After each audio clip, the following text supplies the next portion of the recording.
Hello, everyone, and welcome back to the Inner Sanctums YouTube channel. My name is Poletti, and today we're going to be looking at the 2024 NPL New South Wales men's season as we do our preview here over at the Inner Sanctum. Joining me to talk all the action is Nick Kutnjak and Chris Macpherson. And we'll move on into our NPL New South Wales men's preview now, and we're going to focus on the 5 NST-bound teams first, as we welcome in our YouTube viewers on the Inner Sanctums YouTube channel for this portion. And we'll start off with the reigning premiers of the NPL New South Wales men's competition, Apia Leichhardt. It was a strong finish to the season. What appears to be at this stage the only season that's not going to have a grand finalist attached to it, as the grand final is back this year, as well as the finals series. Nick, you saw quite a bit of Apia Leichhardt this season. They've been hit by a couple of key retirements, a couple of players moving on. Jason Romero has moved on.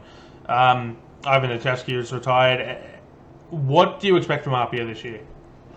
Yeah, it'll be interesting what it is in regards to their keeping ranks, because Anthony Bazanis, the one thing he needs to do that Ivan had that spunk. And when I say spunk, he was a loud keeper. And you need loud keepers. And, Ivan used to say things that maybe you'd regret later. But you need to have that sort of thing as a keeper. So I think that's going to be an important thing. How does Anthony Bazanis go in that regard? In terms of their lineup, yeah, a couple of players go, but they've got a good team nonetheless. I think Jack Stewart is a key player. He has shown, being an Apia, how vital it was for his career. Rory Jordan's a very good young player. Jared Musharola coming over to the club. He'll be a good young kid to watch. Jack Armson, we know what he can produce. Leota Marlowe at the back, he's a dangerous player. The Simmons boys just keep on getting better and better. They're a good side on paper. I think the signing that everybody's been talking about, it'll be interesting how they use him, is Saya Kambiashi. I think that's going to be important because Kambiashi can play various roles in that side. So what will they do with Kambiashi? That's going to be the question in the next few months for Apia. I think, to be honest, they're looking for 2025 because obviously that's the aim. That's why they've got a really stacked side this year, because they're getting ready for the NSD next season.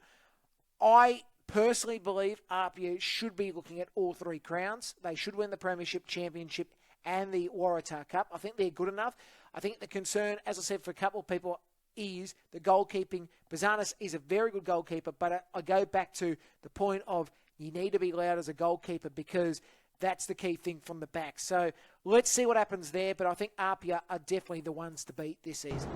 And Chris, with Apia Leichhardt, from a ground perspective, they're starting to get settled into Leichhardt Oval as opposed to Lambert Park. I believe there's a significant portion of their game scheduled at Leichhardt Oval this year, or maybe I've got that wrong, but I know they are playing some games at Leichhardt Oval. Two at least. How important is it that, I guess, home ground advantage, given that, Leichhardt Oval is not Lambert Park where they were so dominant last year? Yeah, it's certainly going to be interesting. It's a very different sort of setup in terms of Leichhardt Oval. We know it from quite a number of predominantly Australia Cup games that have been played there in the last couple of years. It's been used a lot as a midweek venue. Sydney used it when, obviously, Allianz Stadium was out of action as well for some games, and then we've seen some A-League women's games as well. So designed around a bigger crowd. So will that impact their atmosphere and the vibes that they can create there? Look, if they can get a good crowd in at Leichhardt Oval, it's going to create a good vibe. But again, it's going to very much depend on the balance of where they play them. It sounds like they're going to split them between the two in terms of confirmation. As Nick said, there's 2 confirmed for Leichhardt Oval there. So it's very much going to be a wait and see. But I think with the momentum, they're going to have strong crowds. We know they draw good numbers up here. So that's going to be a key piece. It always is at this NPL level in terms of that 12th man, if you will, driving teams on when it gets to the business end of the season. But they're very much going to have the target on their back, irrespective of where they're playing their games. And those 2 games, opening game of the season at home for Apia, and that includes the women's side there as well, which I think is important to know. They're going to play both the women's and the men's, and also they'll play the special game against Sydney Olympic, the usual situation. So, yeah, look, I've got to say, Leichhardt Oval, everybody talks that the ground needs a rebuild, and it probably does, but I just don't think we'll ever see a rebuild at Leichhardt, particularly the fact that if you do it, I really think that if you're going to bulldoze that ground, because it's going to be a bulldoze redo. It can't be just build a couple of grandstands. You've got to redo the whole thing. I firmly believe they're going to say, well, what's the point? Why don't we just make a more housing estate in this area? So, got to be careful on that side of things. I think Leichhardt is going to be, it's their home ground. Like, they've played at Leichhardt many, many times in the past. So, it's just a change of venue. It's going to be a bigger venue for them. But I don't think it changes RP's mindset at all. I don't think it really changes the players' mindset. The fans will go to the ground, and you might see more fans there. And it's going to be a better viewing ground than Lambert Park, because Lambert Park, you basically, it feels like at the times you're going to be on the rafters to try to see the game because there's so many people there on a big game day. Well, it will be interesting to see how Apia go, and I've got a hot take later that comes with our NST team, so I'll touch on that just a little bit later. We'll move on now to Sydney United. They won the Waratah Cup last year, so they do have some silverware. They did get bounced in the round of 32, I want to say it was, by Brisbane Roar in the Australia Cup. Obviously another one of those NST-bound teams, and they've had a massive squad overhaul with an eye on that competition. They've brought in Zelko Kalac to be the coach who got Bulls FC relegated last year. That's not to say it was entirely his fault, but he is coming in off the back of having the side he coached relegated. It was the round of 16 to Brisbane Roar, my apologies. But, they've got a new coach coming in, they've got a whole lot of new players. They don't have the record, in the league over the last few seasons to kind of suggest that they're going to do anything special again. A few mid-table finishes. The crowds haven't always been there. How do you see this season playing out for Sydney United? Or is this just, is it going to be good, or is it just a placeholder season until they can get to the NST next year, Nick? They're always a hard team to work out over the last couple of years. I think they are going to be a team that will make the top six, but I'm saying they're just making the top six. I think they'll do okay in the Cup. I think they'll make the final game in the Cup and lose this time around to RP. I think the tables will be turned around. United will have a good season. It's a big change to their roster. They are obviously looking at the NSD in 2025, and admittedly, most of that team that have left Sydney United have gone to Bankstown City, which is really hilarious considering the signings they keep on making. Bankstown, they definitely want to be up in NPL next year, but that's another story for another time. But in terms of Sydney United, they'll have a decent year. I wonder, and I ask this question seriously, Poletti, do you think we will see Daniel Nizic back at some point for Sydney United? Now, remember as well, and I'll say this in a unique way, but Sydney United have become, and for obvious reasons, they're sort of a feeder club for MacArthur. And when I say they're sort of a feeder club for the A-League side, we see a lot of players in time that have played for Sydney United end up at MacArthur. Tarek Mayo has been one of them. There's a couple of other players I'm thinking from memory, not Tarek Mayo, but a couple of players off the top of my head, I just can't remember the names, but they have done that before. Daniel Nizic, who, remember, hasn't got a lot of game time this season, being the backup goalkeeper for Philip Curto for MacArthur. But do we think we'll see at some point during the year Daniel Nizic come back, particularly for the back half of the season for Sydney United in that goalkeeping position? I think we might see that happening. I think the back half of the season is definitely a possibility. Obviously, transfer window now means the earliest he could appear would be the back half of the season when his A-League men's contract runs out. I think that's June 30th, off the top of my head, is when the men's contracts end. So that could, and at that point you've got July, August, September. So you got 2.5 months of Daniel Nizic. I mean, I think that depends on where Strejovski sees him in his plans going forward, because you've got to remember, you've also got Alex Robertson sitting, waiting in the wings. He's going to get a lot of game time with the academy. Could MacArthur be looking at Philip Curto, Alex Robertson, 1-2 going forward next season, and that leaves Daniel Nizic on the outside? That's a distinct possibility. So I think it is entirely possible we'll see Daniel Nizic in Sydney United colours by the end of the season. And okay, I'll give another hot take. I think there's a good chance that he'll be the starting keeper come round one of the NST in 2025. I think the one thing I look at, you touched on Kutnjak obviously going back to Sydney United. It's a club that he's got a storied history with. He's played there over 100 games, about 120 games across 3 stints. He managed there briefly a few years ago as well. I think he'll add something coming back into that cultural home of his. I agree with Nick. I see them as a top 5 or 6 side. I don't think they're quite going to threaten the likes of Apia right at the top, but we'll see a market improvement on what they delivered last year. One that I'm expecting to see a little bit more from, depending on how much game time he can get, is Nakamura, who's come across from Mount Druitt with them going down. And I think that if he can be deployed in the right sort of ways for Sydney United, he could become a bit of a goal-scoring threat for them up front. They've obviously got a bit of depth through that front third in different areas, but certainly looking to see if he can. We've seen promise for him at St George and then at Mount Druitt. I think there's some more to come from him still. He's only 24. So, yeah, certainly one to watch in terms of the transfers coming in to Sydney United.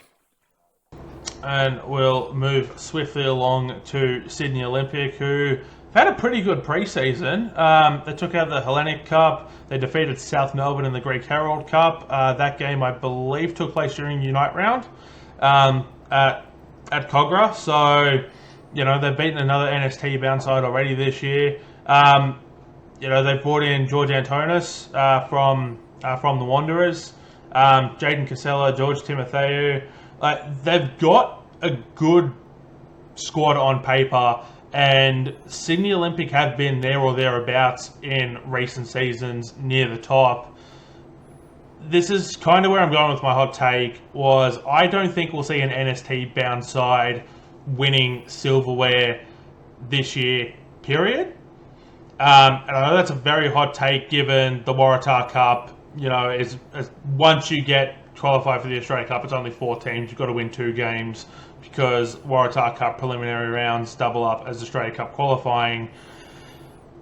The final series does throw a little bit of a spanner in the works, because I made this prediction for the NPL Victoria pod as well. But it's still, I've got to stick with it now that I've made it. I think they'll still be there or thereabouts. I just think that all these clubs have one eye towards 2025, and it's going to hurt them a little bit this year. What are your thoughts on that, Chris? Well, first of all, I want by the end of this podcast you to tell us who is going to win the silverware then across the NPL New South Wales. So I've got some thoughts, and they don't necessarily completely diverge from that being the case. So, I can see that is certainly going to be a distraction for some of these teams. There's going to be a focus not only for clubs and management, but for players as well who've got an eye to that half step between where they are now playing in regional competitions in the NPL to playing in a national competition that will sit directly below the A-Leagues and be a more ready path. So that is interesting from that point of view. I'm going to throw to Nick, but I do want to come back and touch on one more signing for Olympic after Nick's done. Yeah, I just want to make a comment about that. It's a fair point to say, look, they've got one eye on next season, but at the same time, these clubs are going to prove that they deserve to be in the NSD next season. So I don't think we're going to see teams backing off at all. I think we'll see more of them going hard at it. I think Olympic are going to have a big year. I think they're going to be better than what they were last season. And a lot of these players, too, you've got to remember as well, because some of them might not be in the thoughts at the moment of their 2025 team. So they're playing for contracts for an NSD spot. So I actually think it's going to be the opposite. I think Olympic, as I said, I think they're going to be dangerous this season. I think they're a top 4 team, and I don't mind their side this year. I think they're going to have a decent year. George Antonis, one player, I think he's going to have a big year. But Jackson Bandiera joins the club, and I think he's a massive signing. He's a very good defender, and I think he is one of the major signings for the Olympic side. Same as Majok as well. I think he's going to be another one. And Jaden Casella. Now, Jaden Casella, to me, I think is a brilliant player. I almost think that when he was at Rockdale, because, look, Yudashevsky is Rockdale, Casella was always going to find it hard to see more of the ball, and Casella's a goal scorer. You watch that signing for Olympic, I think he's going to be a major asset for them in 2024. Yeah, I agree. Casella's going to be a big in for them. At the other end of the park, though, Teng Kuol coming into that squad is going to really tighten up their defence. And look, I think, as Nick touched on there, they've got work to do alongside the team we just talked about, Sydney United. They both finished mid-table, and neither of those clubs will be thinking that they're mid-table, especially with wanting to take that next step. So expect to see them move up the ladder as well. They've added good quality at both ends of the park. So that'll be another mover to watch, I think. But again, whether they can challenge for silverware, we're going to find out who Poletti thinks is going to knock them off. There's too many quals in Australian football. Please eliminate 3. I am not a crackpot. My love for Simpsons references never ceases to amaze and astound people. Sorry, Poletti, I can just see one of those signs, you know, the no homers, it's no quals. We can just have one. We'll move along now to Marconi. Marconi, a very proud club, a very proud history, as are all of these teams heading towards the NST. They lost Geordie Squibble in the off-season. He scored 15 of their goals, so that's going to be a big departure. I don't quite know what to make of Marconi, because there's some weeks that I watch them and they look like they can beat any team in the country.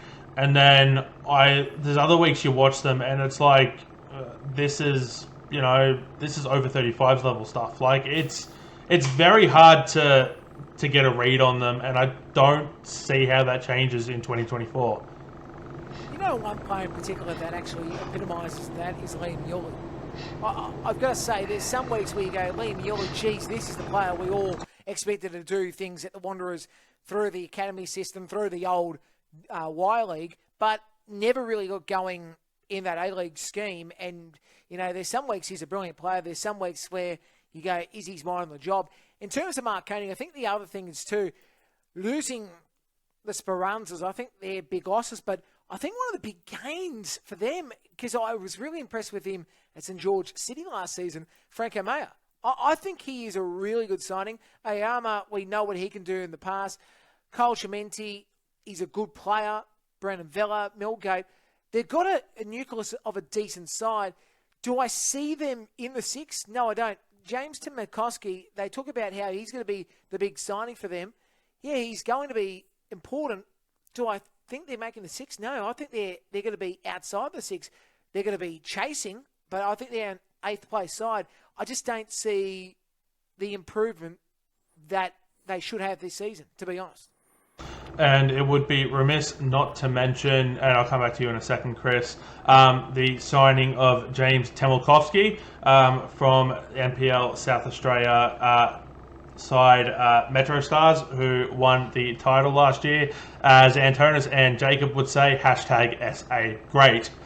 You took the words out of my mouth in terms of Temelkovsky. 27 goals in 23 matches in SA. If he flops, it will give us some great ammunition on our two South Australian friends if he doesn't star for Marconi. But Nick, look, I'm going to echo a lot of what you said. They finished 4th in 23. I think on their day, Marconi are going to be able to knock off some teams, and they're going to be giant killers at different points this year. I just don't see them doing it consistently.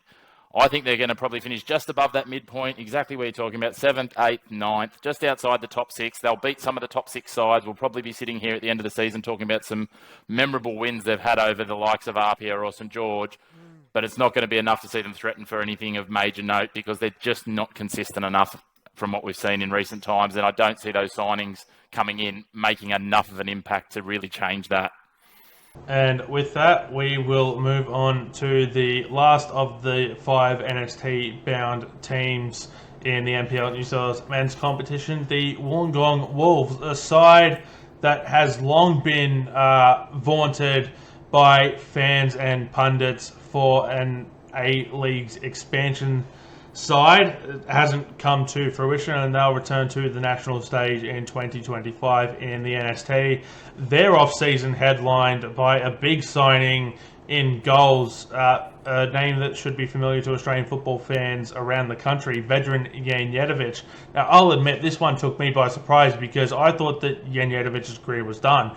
He had some injury concerns, has basically spent, the last couple of seasons kind of recovering, I guess, and now he's going to be leading the Wollongong Wolves in goals, Nick. Yeah, so a bit of a catch-22 here. We all knew this was happening. I've got to explain this story. So a few weeks ago, John Kutnjak, who is now, after 20 years at the Wollongong Wolves as the goalkeeper coach, he's retired. He's settled into a new life. He's a great bloke. I know him very well. But what happened, right, he put a photo out when Thomas Bukovic, he was having his last session with Tommy Bukovic before he was going over to Drake University in America, which is a great thing for him. I think he's going to learn a lot of things over in the US, and he's a very good keeper. Just think of that name, Tommy Bukovic. He's going to be a talent for the future.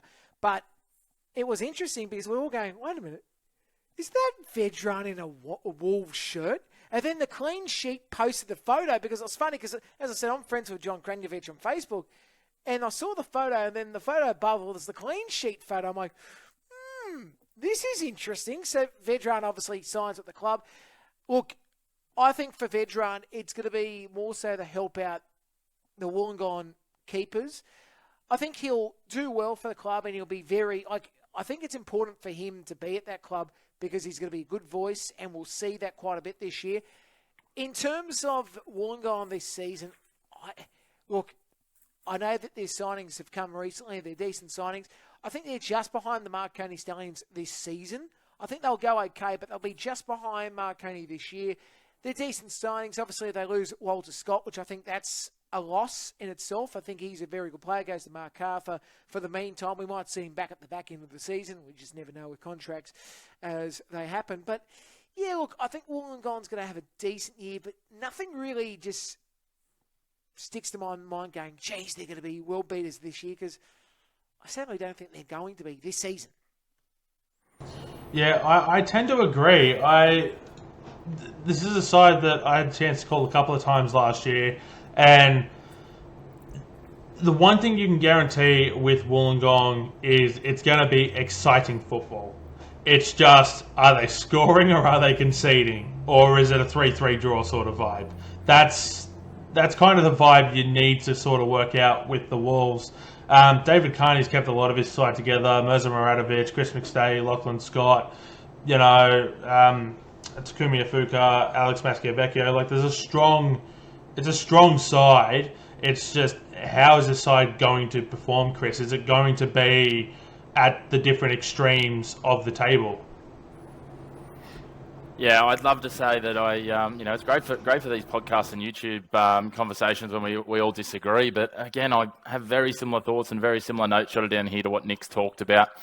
With talk of United and Olympic moving up, someone's got to move down a little bit. And unfortunately, I think it's Marconi and Wollongong both slipping down a couple of spots. I think Wollongong, they'll still be around that mid-table. We're not going to see them have an Anis Horribilis and slide down the table. That's just not going to happen. But look, they might be a little bit better for having, Janjetovic between the sticks. He's obviously going to add some discipline, some voice. We talked about it before with Apia, with their loss between the sticks. That can't be underrated, but I just don't see that making enough of a change. And it sounds a bit horrible, but their ins and outs are kind of not a lot of impact there really outside of that. So I just don't see a lot changing. And as I said, with predicting a couple of other teams moving up the ladder, I've got to predict someone to move down. And look, Poletti, I think the positive, as you said, if you're a Wolves fan, is you're going to be on the edge of your seat one way or the other most of the season. It's going to be exciting, but it might be exciting that becomes nerve-wracking, that becomes disappointment in some games, as well as exciting that becomes thrilling, that becomes winning in some of their home games. You got any contrarian thoughts to that, Nick? No, look, I totally agree with what Chris is saying. I think it's going to be, sadly, not the greatest year for the Wolves, but look, David Carney, for him, this is a massive year for him because it's second-year coach. Now he needs to show, you can get away first year a little bit, but now second year, you've got to be on song. The game against Spirit, look, that's a cardinal sin, that game. Let's be brutally honest. That game where they should have won comfortably, they didn't. It's a cardinal sin. So they're going to be better this season, and I think they will be better this season. Obviously, the other thing is, too, Vekic, he leaves the club. Obviously, didn't get enough game time as the goalkeeper, so Vedran's going to be the top dog. Let's hope that Vedran is healthy enough for the whole year because, as I said, you don't want to have a young kid going keeper midway through the season because Vedran had to medically retire or anything like that. And the other thing is, too, I know that he says he's retired, but last year, was it the year before, I sort of broke a story at Wollongong. I said, don't be shocked if we see Milos Ninkovic end up at the Wolves. Now, I said that because he actually said how much he loves the Wollongong area. He goes, geez, I love this place, blah, blah, blah. We all expected him to sign in 23 at the club. That didn't happen. Now that, he's retiring from the Wanderers, wouldn't be shocked if midway through the year there's an offer at some point and Milos goes, well, this is too good to refuse. So who knows, and especially the NSD next year. I just wouldn't be shocked. Football, we see that all the time. And of course, there is that Sydney FC connection there with David Carney. So it's an interesting theory you've got there. And look, I reckon the signing of Ninkovic might give the NST a little bit more spice on what is already said to be a very spicy introduction to Australian football. Of course, there are 11 other teams competing in the NPL New South Wales men's competition this season, besides the 5 NST teams. Manly United and St George FC, the newly promoted St George FC, not to be confused with St George City FA. That's one that confuses a lot of people at different times, commentators included. And I'll fully admit I have gotten things mixed up on more than one occasion. They will kick off the season tonight at Cromer Park, and we'll start with Manly United. Nick, what are your thoughts on Manly United? They didn't have the best season in 2023. I know they're keeping it local this year in terms of their lineup. I really don't think they're going to go great. I've got to be honest, I don't see them having a great year. I think they're a team that will finish 12th. Look, I know people talk about, Manly, they'll go up, but I just don't see anything really proving to me they will. Peter Kakaris, he's a good signing for the club. We know Connor Rose, who joined the club midway through last year, he's an important signing. I think Zach Spilagoy, it's good to see him at the NPL side and NPL level now. Look, they've got Levi Kay, he's a good player. Coop, look, I think they'll go okay, but they've got to play over 30 rounds. And that's my concern. It's a long season, and I just don't think Manly's going to be great this year. Just sadly, what I think, teams have to go down, and I don't think Manly's going to have a great year. Of course, they won't have Matt Sim, who retired last season. We already talked about Kambayashi having signed elsewhere as well. Bruno Mendes, who was one of the highlights last season for Manly, he's returned to Brazil. Jimmy Oates has moved up to the Hunter area. I don't know. It's a lot of talent going out the door. And to me, there's no names on paper that kind of stand out as these are the people you'd pick to replace them. And Chris, I don't know how you feel about it, but I tend to agree with Nick. I don't quite think they'll finish as low as Nick's got them. I think it'll be a mid-table finish. Yeah, look, Nick, I think we might have shared some homework before this podcast, because I'm with you. I'm seeing these guys actually slide down. The changes they've made, I don't see being all that positive. Spilagoy, good to see him come back in. He's travelled around the traps and he's seen some European football after time in the Central Coast Mariners system early on. Connor Rose, obviously, you touched on coming in from Sutherland. Kakaris, look, he'll add some spark, but again, is he going to be a game winner for them consistently? I don't think so. It's just, Kambayashi's a big loss, I think, in terms of the system they've got set up there. So Zwoznik's got big work to do, and I don't see what he's got to do it with.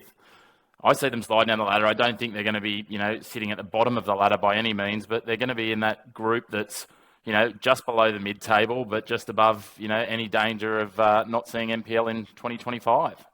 Yeah, no, that's definitely a fair assessment. We'll agree to disagree on that one, but to be fair, I don't think anyone would have had Manly United sitting as low as they did last year coming into the season. So football's a funny game. It's not played on paper. It is played on grass, or in the case of a lot of venues around the NPL New South Wales competition, synthetic turf. We'll look at their opponents now for tomorrow night. For tonight, I should say. The newly promoted St George FC. And this isn't a side that I got to watch a lot of last season.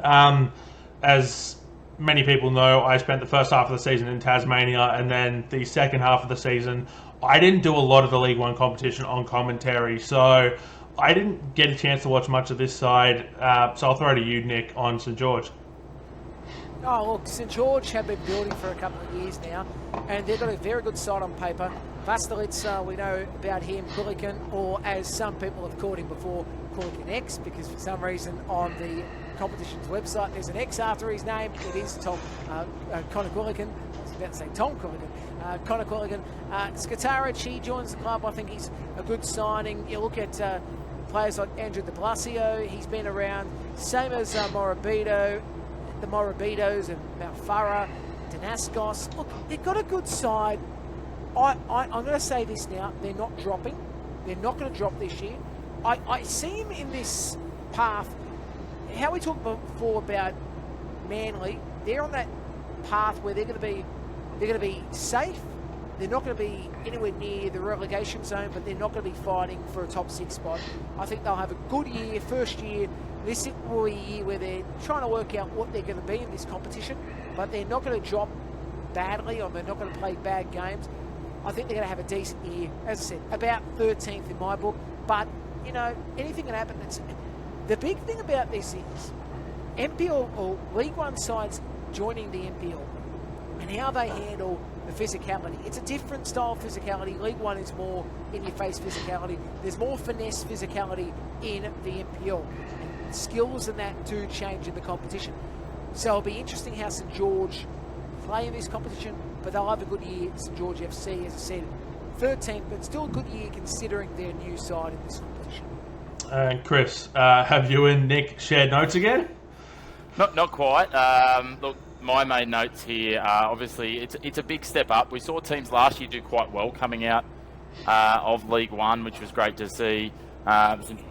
In the playoff and sending Mount Druitt down. The one note I've got in terms of players coming in is, and I'll get this name horribly wrong, the Brazilian, well, he's dual citizenship, Australia, Brazil, Caio de Godoy, who happened to have a chat with some people. He went through the Newcastle Jets Y-League system about 6 years ago, and they expected a really high ceiling from this young guy in defence. He hasn't lived up to that, but there seems to be some expectation that this might be his opportunity to really grab hold of that. He's come up after some time in Victoria with Green Gully and Port Melbourne Sharks, so hopefully he can achieve what was expected of him a few years ago. We see some of these players that just end up finding the right home and the right opportunity, so hopefully he's one of those stories. And yeah, look, in terms of their finishing, I've got them in my list here. I've got them 11th, so I think they'll be there. They'll be gritty from what we've seen last year, but I don't see them again, threatening silverware in terms of at the end of the season, but I also don't see them in that relegation battle. No, it's completely fair assessment. We'll head to the other newly promoted team now in Hills United. And for me, the two signings that stand out immediately that Hills United have had are Anthony Frangi and Daniel Pekovsky. Look, they were far and away the best team in League One men's last year. Absolutely ran away with the competition. Well-deserved promotion. I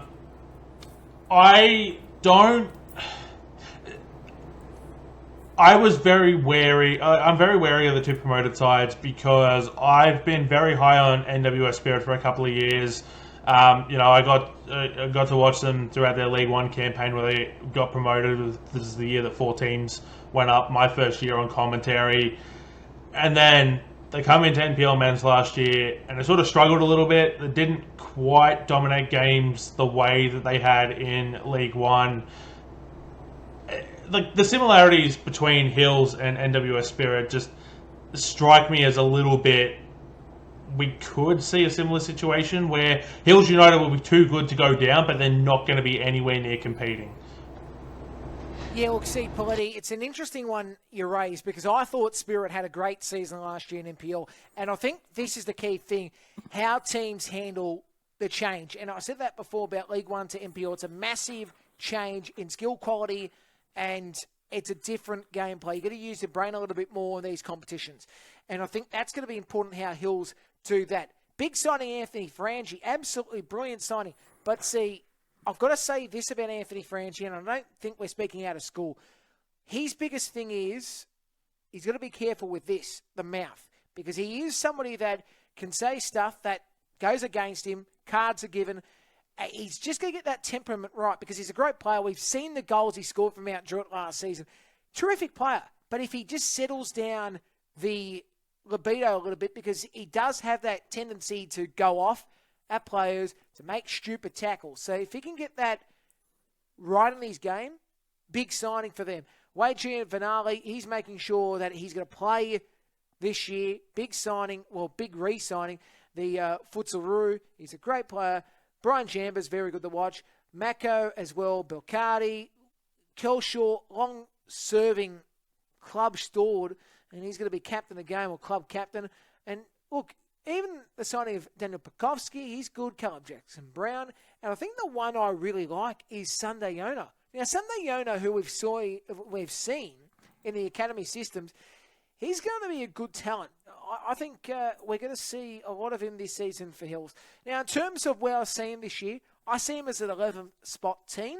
Reason behind that is simply, like he said before, Poletti, it's about them trying to work out how they are going to be in this competition and what style they're going to bring. They are similar to Spirit, and Spirit had a better season than what I'm expecting from Hills this year, but I think Hills will have a good year. Again, they'll be safe from the relegation, but they won't be in the hunt for a top 6 spot.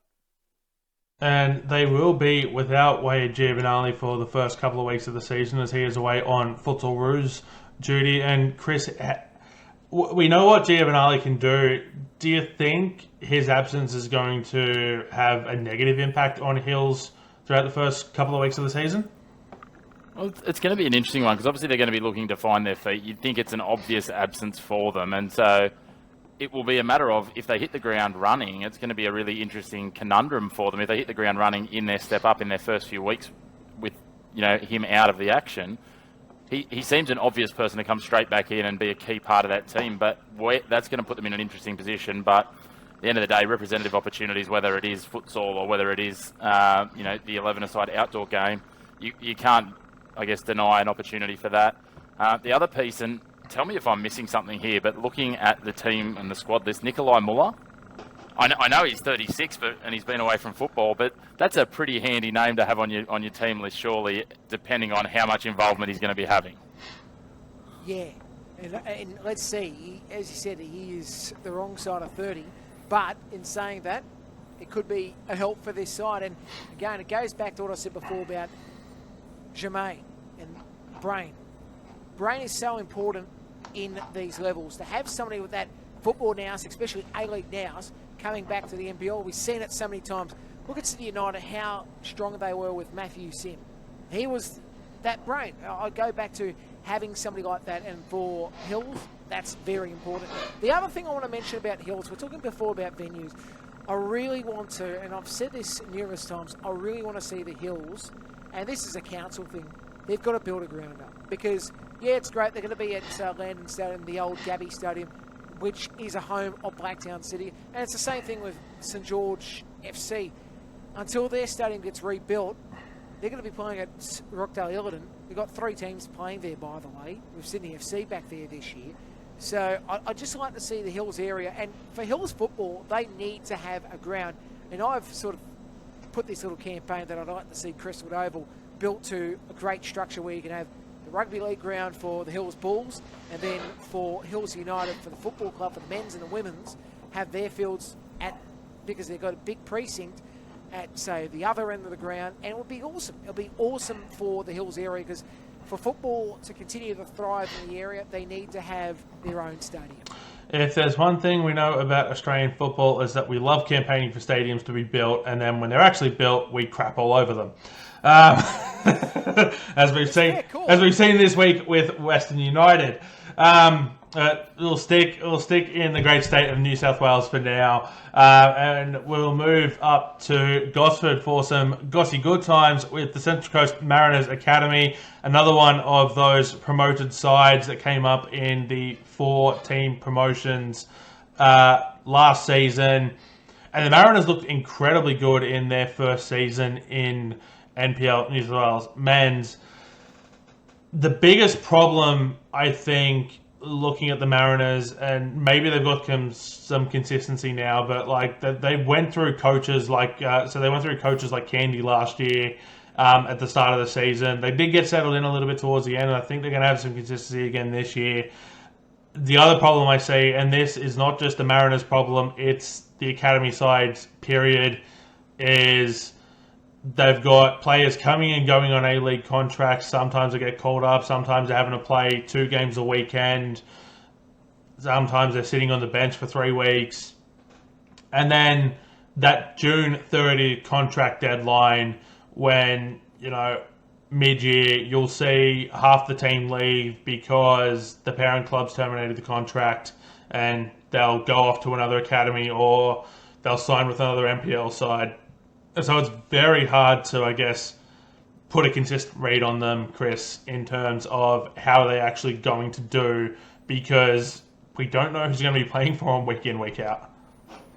100%, and it's the hardest thing, especially in the opening rounds. And the greatest example of this is if we look at Wachowski. He's had some time in the AFC Cup that we talked about on our earlier episode of A-Leagues of Our Own. He's had some game time there, which has been great, I'm sure, for his development and all of those things as they've rested Vukovic.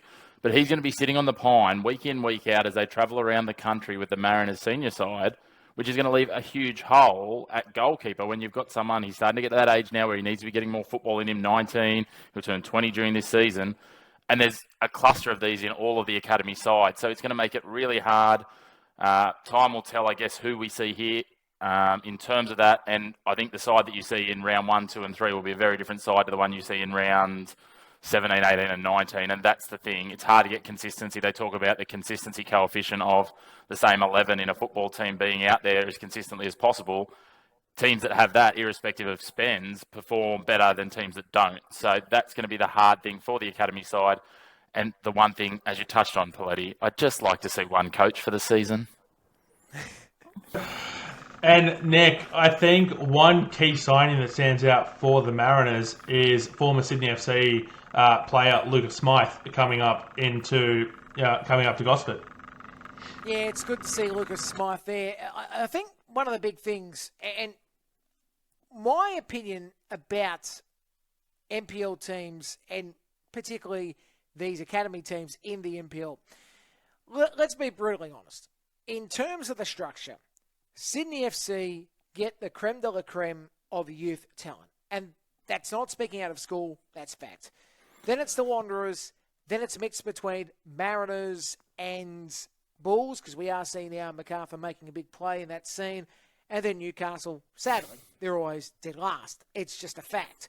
And then that is where this is important to note when we see the mid-season transfers, because what will happen, Sydney FC will lose players to normally the Wanderers. The Wanderers players either go to MacArthur or Central Coast. So it's always a big play on that side of things. It's hard, especially when you've got pre-season camps at A-League clubs as well. That also throws another spanner in the works. We saw that with the Mariners last season in the game against Olympic, where it's the only time I called the Mariners all season. Actually, it was the second time. I was like, I've never seen any of these kids at all before, because they're all either 18s or 16s. They had to play for this team because half the side or 3/4 of the side were at a camp. So it's hard to always note. In terms of where I'm going to put the Mariners, look, I'll be brutally honest. I've heard that it's not the greatest side they've put out for a while in academy level. And I've got the feeling that they're around about their 15th, 16th mark. I'm not going to say relegation because we don't know if there's going to be relegation next year, so I won't use those words. But they're going to have a very trying year, and it's the points we've raised. The big one is they're not going to have the same team every single week, particularly the early portion of the season, where the early part of the season are your bankers. That's where you bank your points for whatever happens in the mid-season. So, yeah, I don't think it's going to be a great year for the Mariners. And we'll move on to the Wanderers next, another one of the academy sides. A side that is absolutely stacked with former Sydney FC talent, to your point, Nick. Zach Sapsford, Oscar Priestman, Aiden Simmons. But again, it's that factor of who leaves on July 1st, who is no longer with the club. The Wanderers, is Tiger Harper going to be there to start the season, or is he actually going to be needed? Is he going to be needed to play A-League men's games, for the next few weeks? it's just the great unknown that really hampers these academy sides. Look, the other thing is too, is when you go on the competition's website to look at the results of their, basically an intra-club trial match a few weeks ago, and they can't even put the team list out there. You don't know what they're going to put out. And look, you mentioned before, Oscar Priestman and Sapsford, brilliant players, they will be needed in the A-League. They're needed in the A-League men's side. So what are we going to see? Are we going to see them beyond April or May? Because remember, particularly the fact that they've been in and around the A-League camp, they need to actually have some time off. It's the letter of the law for them. So, yeah, I don't know if we're going to see much of them this season, to be brutally honest. I'm not expecting to. Especially, I think they're on the wrong side for the 20 system too. So, I don't think we see them past June or July from memory. So, yeah, look, I'm not going to really speculate on what I'm going to see for the Wanderers. I think, again, they'll have a similar season to last year where they're about 14th. They'll have their peaks, but they'll have a lot of troughs, and particularly the fact that a lot of their players, and it's a great thing, but they're needed in the A-League. And I think that's their depth level as well hasn't been great for the A-League. Or the A-League side, look, they're leaning on their youth. So it's unlike Sydney FC where they're not leaning on their youth players. The Wanderers have been leaning on their youth, which is great for the development of the players, but not great for their NPL, which, again, it's that catch-22. What do you use the NPL for when you are a A-League club? You're using it, obviously, for them to play every week. It's good to have regular football. But at the same time, it's a development path for the A-League. It's not about winning a competition. I don't think we'll ever see an A-League NPL side win a competition. Will they make a final series, one of the clubs? One day, maybe, but never going to win a competition. It's just the way it's going to be. But it's good experience for those kids. And when they go to A-League, they're used to playing against men. And I think that's the key thing about that. I think we've seen that too in recent years, and I think we need to readjust our expectation a bit. Like, if we use the English Premier League model as a lens, if you're a fan of a team that's, a mid-table team, that is your expectation for the season. You're not expecting to go and qualify for Europe. These teams, I'm sure they would love to go and be challenging for silverware, but the reality of it is their number one task is developing players that are A-League ready. It's not about winning silverware, because if they win silverware but don't have players who are A-League ready, and you have a look through this Wanderers list, I mean, if you have a look at the list they've submitted, Lachlan Brooks on their list, I don't think they're going to be seeing too much of him. In terms of the NPL New South Wales, I'd love to see him, come June or July in their colours. It'd certainly fill all 12 seats at Wanderers Football Park. But it's going to be a challenge in terms of them building consistency, the same as the Mariners. And because of that, I've got both of these academy sides finishing in the bottom 5 or 6. But again, I don't think that's their number one outcome, and I don't think we mark them harshly because of it. We'll move on now to Sutherland. This is a side that has fallen on hard times recently. They got the wooden spoon a couple of years ago in what was my only NPL men's game in my debut season to call. They barely staved off the relegation battle last year. What is the expectation for Sutherland this year? Because they can't keep expecting to stave off relegation, because we saw with Mount Druitt last year, they were teetering on the edge. And there was a game against Sutherland during the Women's World Cup towards the end of the season that essentially, sealed Mount Druitt to the relegation playoffs. But Sutherland really can't keep balancing this fine line, because it will catch up with them eventually. Bullich is a big loss for Sutherland between the pipes, but they signed Nerdad Vekic. And I think that's a good signing for Sutherland. Look, I've got to say last season, the way to describe Sutherland, and Demir was going to bring all this hype and different style of football, him and Stav, that was the aim. Oh, not Stav. Who was it? I'm trying to think of the memory. One of the now I forgot his name. He scored that worldie many years ago. He played at Sydney United with Stav at the time. I can't remember. Paddy Nikas. That's right. It was Paddy Nikas there with Demir, and we expected them to play this attacking style of football. I've got to tell you the sound effect that was in my head while watching Sutherland play. Like, I'll be honest, they were a boring side. But defensively, they did a good job. Attackively, they were woeful. And they need to improve on that if they are going to be higher than what I think they're going to be. I think they're a 15th place side. But if they can play some attacking football and win some games, they might be okay. Like, they haven't got a bad side on paper. Chauncey Bush is a good player. Mitch Stamatellis, yeah, maybe his best days are behind him, but I still think he's a talented player. Katato Katsuda, I think he's going to have a good year. I think you look at Ethan Bevan, I think he's a decent signing there. Mason Fernandez, we want to see him go well. Jay McGowan, I'd like to have him playing better football this year. And I think, look, they've got an okay side, but they just need to find a way to play attacking football. If they can play some attacking football, they're going to have a good year. But the other thing too, and what I like about the Sutherland side in terms of the team list, but more so written on the team list, is a player called Max Green. What I love about it, 2 X's on Max. It's the little things, right? Yeah, exactly right. 2 X's to the max. That's just got me channeling Poletti, Simpsons, and Homer being Max Power. But anyway, that's a whole other story for another day. I think a few departures here at Sutherland. It's going to be interesting to see what comes of that. As you said, a big in Vekic. I don't see them scrambling their way up the ladder. I think they're going to be battling it out with the academy sides to avoid what is potentially, as you touched on before, Nick, a relegation zone, if we use the traditional terms, depending on how the cookies crumble as we head to 2025. But, if we look at it from a traditional point of view, I think that's going to be their job, is just staving off those and making sure they keep a couple of sides behind them throughout the year. And, again, adjust your expectations if you're a Sharks fan, and just, any wins are going to be good wins this year. It's going to be a tough year, but I think they'll do just enough to stay up. And we'll move on now to St George City, the other of the St George teams. They've got their top 3 goal scorers sticking around, and I don't think that can be understated. Presley Ortiz, Costa Petratos, and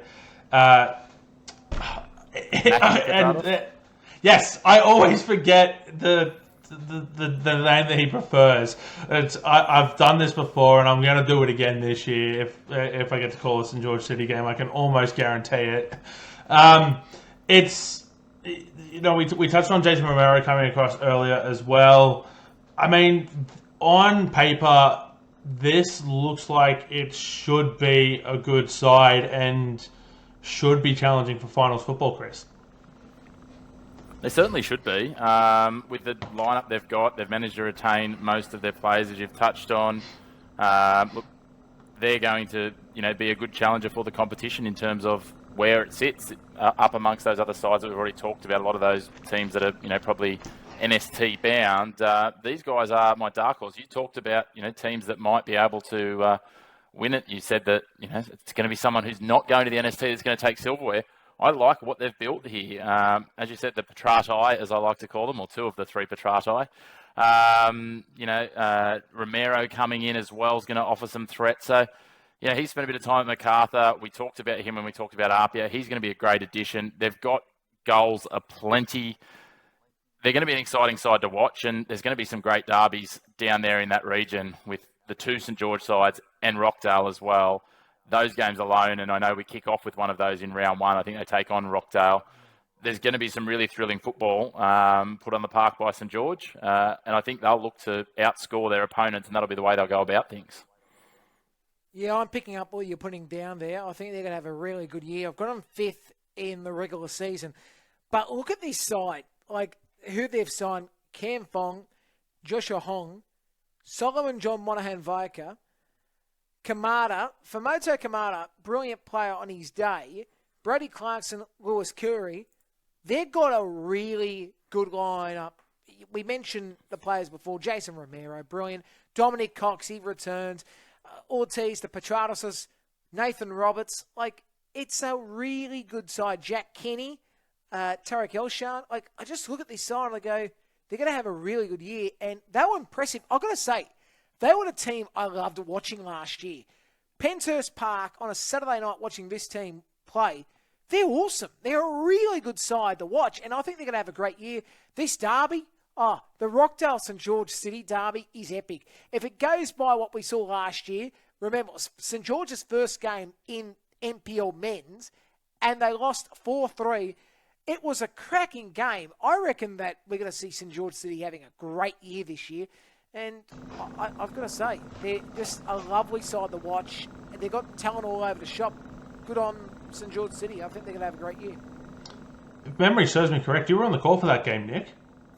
Yeah, I was there. What did I call the derby? I can't even remember. I can't remember what I was saying called. I think I called it the. I don't even know what's the road behind Penshurst Park. You've lost me. George's. King George's. The road. Yeah, I think it was King George's. I called it the King George's Derby or something. Hasn't stuck, obviously. Not even in my brain. The other thing here, you touched on Jack Kenny there. Their depth at goalkeeper would bring in Joe Knowles as well. He's been really strong over in New Zealand. He's going to be absolutely fighting tooth and nail. And we know that when you've got players, especially when there's only the one goalkeeper spot, when you've got players fighting, that puts the pressure on and that's going to uplift what Kenny's already delivering. So I think they're going to be really strong at goalkeeper as well. They've built a really strong squad and they're having a serious tilt at this title. Yeah, so I think we're all in a little bit of agreement that they're going to be in or near the finals contention. We'll head across to the other side of the King George's derby now to Rockdale Illingdon. Maybe it'll stick this year. Who knows? I think the big thing for Rockdale Illingdon is, they had Moody Najjar, then he went to South Korea, but they've kept Alex Yurashevsky. I cannot understate the importance of that re-signing. A goal-a-game scorer last year, an absolutely amazing player to watch, and he's going to be key for this side, isn't he, Nick? Oh, absolutely. I really like Rockdale. I've always said Rockdale are a great side to watch. You look at Chalakian, he's there. The Speranzas, I think the Speranzas are really good signings. And they always come in pairs when they leave clubs and go to other clubs. We saw from Blacktown to Marconi now going to Rockdale. Hunter Elliott, now watch this kid from Manly. He is a tremendous player. I think he's going to be another key. Matthew Courtier, look, let's not forget the biggest talking point. We all know who he is. Alex Yurashevsky. Big talking point. He's going to have a massive year again, as expected.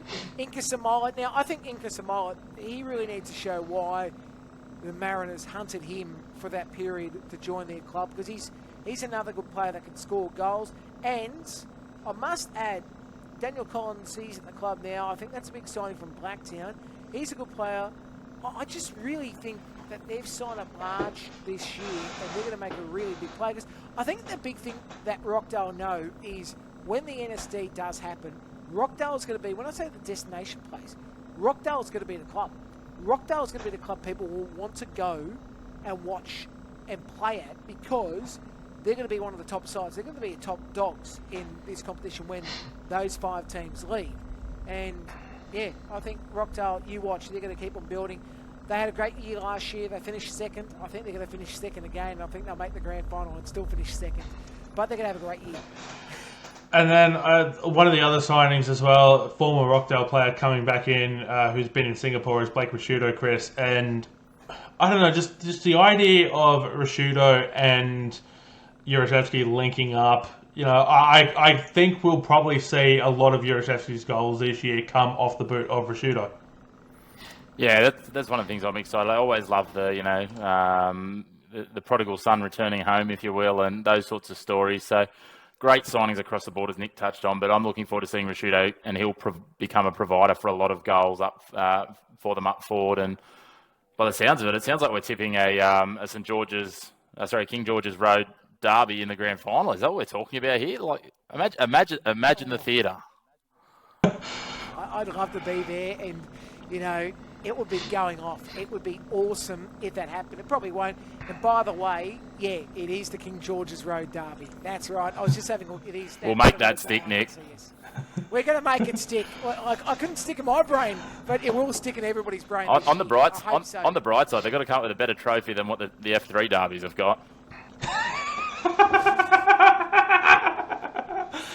I'll tell you what. On the F3 Derby Trophy, I prefer the women's to the men's. I think the guardrail is a little bit better than a slab of concrete, personally. I think a team that might have something to say about a King George's Road Derby Grand Final is the team we're going to talk about next, Blacktown City. They won the last Grand Final in the NPL New South Wales competition 2 years ago, and I think I don't quite want to say they're my prediction, but they're going to be there or thereabouts, aren't they, Nick? Oh, absolutely. Look, Credham knows how to produce a side. They had injuries last year. I think there's no question about it. But this side this year, I'm going to roll through a couple of players and you'll just see how tasty it is. First of all, I think this is where Marty Fernandez has to show what we all know he could produce. He could score goals on his day. I hope that's going to be the case. Tristan Prendergast, very good keeper between the pipes. You look at a player like Grant Lynch, Mario Chabot, Awara Tifi, but Travis Major, Joey Gibbs, Mitch Marlier. Like, 3 real key ins right there for their side to go hard. Look, I mentioned before Daniel Collins. He's a big loss. We know that. Lewis no longer obviously playing at the club.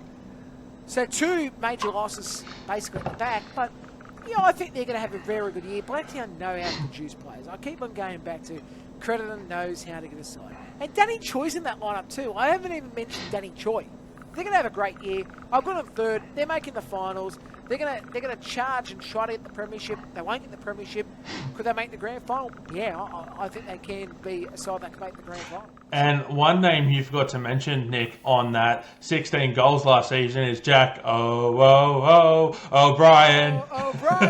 Yes. And now, Jack O'Brien, I'm just going to make mention, because I do mention this in commentary quite a bit. Jack O'Brien was a character in the TV show The Box. Because I actually know the actor that played Jack O'Brien. I don't think he's alive anymore because I haven't seen him in years. But even, sorry to go dark there, Poletti, but even still, like, it'd be awesome to see Jack O'Brien keep on shattering some glass this season. And, of course, just on that point, Chris, Jack O'Brien last year sure showed that he knows how to get it done inside the box. Yeah, he certainly did. These guys look strong across the board, as Nick touched on. They're going to be there in the window when it comes to the end of the season. They've got a stacked side, and again, we talked about, I talked about my prodigal son returns home, Joey Gibbs coming back, Mitch Marlier coming out of retirement. There's some wonderful stories that are there to be written as we advance through the season, and I certainly, I guess, can't wait to see what they can produce, but they'll be there. They'll be another one of those non-NST teams that might be able to make your prediction come true, Poletti.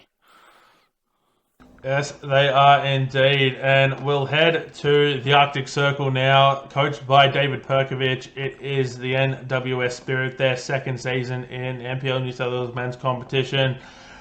As I said, not the season I think Perkovich would have hoped for coming in, but they never looked like they were going to be a threat for relegation. They finished in 11th. Again, just another one of those exciting teams, and I think with another year, or I should say with a year of experience under his belt, Perkovich is going to know how to get this side working, isn't he, Chris? Yeah, certainly some more expectation this year, but I still don't think that, even the most ardent of Spirit fans will be expecting them to be in that silverware battle. They're one of those sides, and it sort of almost pains me to say because there's so many good people involved with the club. They're not a side that gets you off your feet with excitement and expectation, but they're also not a side that's going to lead you to a whole lot of disappointment. There's not a lot of heart rate going on in Spirit fans. It's just going to be reasonably flatline most of the year, but enough to keep yourselves afloat. They've done a great job to continue to stay up and stay away from those relegation battles, but again, I just don't see them moving even into that sort of really mid-table pack that we've talked about throughout this year. And Nick, if I'm looking at their team sheet correctly, a big absence for them, who doesn't appear to be with the club anymore, is Kota Otakura.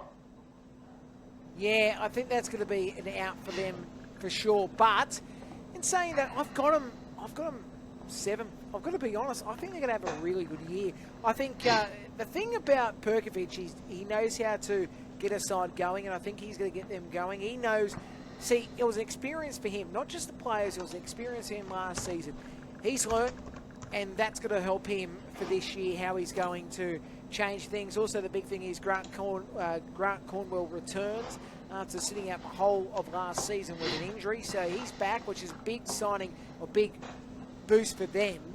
You look at somebody like, and I think it's good to see Ollie Wiggum there, Connor Starbo, Richie Darko, Kavanagh. Like, they've got some very good players on paper. Jack Greenwood, he joins the club. I think that's a good signing. But what about this? A very, very apt signing for a player at the Arctic Circle. Poletti knows where I'm going here, and I'm going to enjoy this. Braden. That's cold. I'll tell you now, that's going to get a run during the season. Okay, over-under on their opening game against Sydney FC. The commentator for that one's Eric Subiano. Over-under minute time before a punt is made to that respect. 2 seconds. But I've also made the statement. One day I was calling an NPLW game, and I was looking over to my right. I'm going, now I understand why it's called the Arctic Circle. Fujitsu's just down the road. Head office down the road, so I'm like, yeah, it makes sense. Australia's greatest hand. Cubby Tucker. This is going off the rails, which is exactly what I thought was going to happen. It's brilliant. At some point. Of course. Look, it's definitely a venue that I recommend everyone get out to at some point this season. And just remember, if you are going in the depths of winter, dress appropriately. Dress appropriately. Do not wear shorts. Yes. Do not wear shorts, particularly if you have to stand in one spot for 90 minutes on a microphone. Personal experience? Yes, personal experience. That was. I left my home in a rush early that morning, and usually I have a spare pair of pants in the car, and instead I didn't, and so I've rocked up in athletic shorts. That halftime hot chocolate hit so good because it just warmed my entire body up. It was brilliant. And we'll round out our preview with the last of the academy sides, and that is the Sky Blues, the Sydney FC Academy. I don't think we can talk enough about just the talent that has come through that academy over the years, and yet somehow doesn't get a run in the A-League side. It just baffles me. Sorry, go on, Nick. It's because it's embarrassment of riches. That's what it is. It goes down to the embarrassment of riches, and then what happens every single time, and this is what happens. Somebody will go, we want this player to be in the A-League side. So you miss 2, 3, 4 that might end up having a better career than the player they've selected. But at the time, they've gone, this is the guy that we're earmarking to be the next big thing for the club. So it happens so many times, and it's just reality. Like, remember, they let go Oscar Priestman, who was the captain of their NPL side. So, yeah. Look, Jimmy Van Wieren has done so much with his team over the years. They're going to have, 10th place, but that's a great year. That's always a great year for a youth side. And they've always got great talent, and we're going to see some great talent this year. Let's just sit and watch some of these great young guns that Poletti will go in a couple of years going, geez, should have had him in that lineup. And doesn't happen. Yeah, because they'll all be off playing their trade for Melbourne City or the Newcastle Jets or Adelaide United or Perth Glory when they get owners. I was going to say, is it currently called Clayton Taylor syndrome? Is that the one? Let's see. It's Clayton Taylor syndrome. It's Marco Tilio syndrome. It's Callum Neuenhoff syndrome. I could go on and on and on. I mean, it's just you've only got 11 jerseys in your senior starting side, mate. I know, and that's the problem. But I mean, look, they've kept a lot of their talent from last year. I mean, Chris, they started off the season, on fire last year. It looked like they were going to be good value, and then, as we see with these academy sides, players come in, players come out, and they kind of fell away.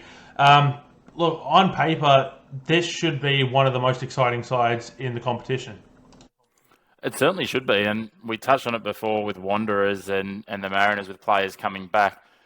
with what's happened with their senior team this year and the amount of players that have had exposure and experience, and a good handful of them will come back, obviously once what's happening with the senior team wraps up at some point in May, that's going to be huge for them. It's just going to be, though, exactly what we talked about with the other sides. They're going to have sort of 3 windows in their season. Window 1, which is less the A-League men's players. Window 2, which should be everyone essentially that's on deck and available. Window 3, the good performers and the previous A-League players going up again or going out to other clubs. So that's those 3 windows. And if they can get some form in window 1 and window 3, window 2, they'll undoubtedly get some really good results. And that'll depend whether they finish 7th or whether they finish 11th. Yeah, I think the way you split that up is definitely a good way of looking at it. As I said, some good talent on that side. There'll be great value to watch. Do predictions now, Nick. Who have you got winning the premiership, and who have you got winning the grand final? I said the Holy Trinity is going to Apia Leichhardt. They'll win everything, including the Waratah Cup. I just think they're going to be too good in 2024. But you watch, they won't win anything now that I've selected them to win the Holy Trinity. Chris, premiers and grand final winners. Premiers Apia. Grand final will be the King George's Road Derby, and it will be St George to take out the title. So I'm going to go with you, Poletti, in half. There will be some silverware to go to an NST team, but not all of the silverware going to an NST team. All right. Well, as I said, I don't think an NST team is picking up silverware this year. My premiers, I think Rockdale Illington are going to go one better this year. I think that as long as Jurasevsky has his goal-scoring boots on again, I just think they're going to be too good. They'll have learned from the mistakes they made last year and a couple of key games that saw them fall just short. I mean, they didn't fall short by much, to be fair. So you fix 1 or 2 things up, and it should be smooth sailing there. I'll come to you in a sec, Nick. Don't worry. My grand final winners are going to be Blacktown City. They'll go back to back with a year in between because, as we know, there was not a grand final last year. Nick. I was just going to say about Rockdale, I'm going to pinpoint the game that sadly lost them the championship of last year. It was the game against Bulls.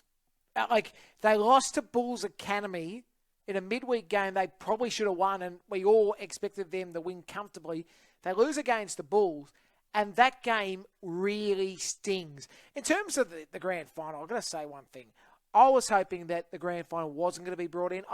I am a fan of first past the post. That's the way football is. It's traditional. But yes, I get in Australia, we have to have grand finals. We are America Junior. We've got to have grand finals in all our sports. And that's okay. That's fine. As long as it's not 7-game series, even though we love that in the Stanley Cup. But still, that could be tedious by game 6 when you've really explored every story. Every single story. Like, what are you going to say? Nick, Well, you're telling... The more football, the better, surely. Yeah, more pro-reg then. Well, are you telling me you don't like the idea of an NPL New South Wales men's grand final at CommBank Stadium, Sunday night, Tuesday night, Thursday night, Saturday night? I love it, but probably too much. We can actually spend more time watching League 1 and League 2 grand finals. That is true. And I've said this, just one thing, because this year we're only going to have grand finals in the NPL men's and obviously the NPL women's and League 1 women's. What needs to happen, I think they're going to look at it, is when promotion relegation, we don't know what's going to be for next year, but for the season after, no problem with the first team past the post go through. But we need to do what they do in the UK, the $1 million pound game idea. Basically, 2 to 5, have a final series, and then work out your grand final from there, and then whoever wins that grand final gets up the next season. I think that's the way to do it. The pro-reg thing, I like the idea, the theory's good, but maybe we don't go down that path and just have 2 teams go down, 2 teams go up, and have a $1 million pound type game for League 1 and League 2. And I think everybody would go, that's a really good idea because A, we get more football, but B, it would be awesome, those sort of games. And it gives 5th spot something to play for in the back end of the season. Also, it's a fight for 5th spot for 6, 7, 8. So I think that would be a great idea going forward. Hopefully they go down that path because I could see League 1 and League 2 clubs going, wait a minute, how come they've got a final on NPL men's and we don't? So I think they might look at that. I hope they look at that anyway. Well, if there's one thing we know is that it's impossible to predict what the format's going to look like year on year in Football New South Wales competitions. But that's all we've got time for on our NPL New South Wales men's season preview. Just a reminder, you can watch every single NPL New South Wales men's game live and free on YouTube. Head to the Football New South Wales channel. Every single game will be streamed. Nick, where can people hear your dulcet tones this weekend? I've got Wanderers Sutherland. That's going to be an awesome game to start the season. And the positive is, it's a couple of minutes from home. It's actually, so the hilarious thing is, it's the second closest ground to my house. But really, it doesn't matter which one is first and second, because technically the closest one to my house is Spartan Park. So only 500 metres, which is just a different car park. Yeah, I'm not going to lie. That is one thing I did miss about the Wanderers going up and the Spartans not was we lost the car park derby. But I mean, look, the Spartans is a beautiful ground. I can't talk enough about the shipping containers there. It's just the best commentary position I have been at across any ground. I love it, but. Yeah, no, so Nick's on Wanderers and Sutherland this weekend, so tune in to hear his dulcet tones. There's one thing you can say about Nick Kutnjak broadcast is that it's always entertaining, regardless of the action on the park. Of course, as I said, season kicks off tonight. It is Manly United and St George FC at Cromer Park. Alex Molchanoff is on the call for that one. So be sure to tune in for that. But for Chris Macpherson and Nick Kutnjak, my name is Poletti. Thank you for listening, and we'll talk to you next time.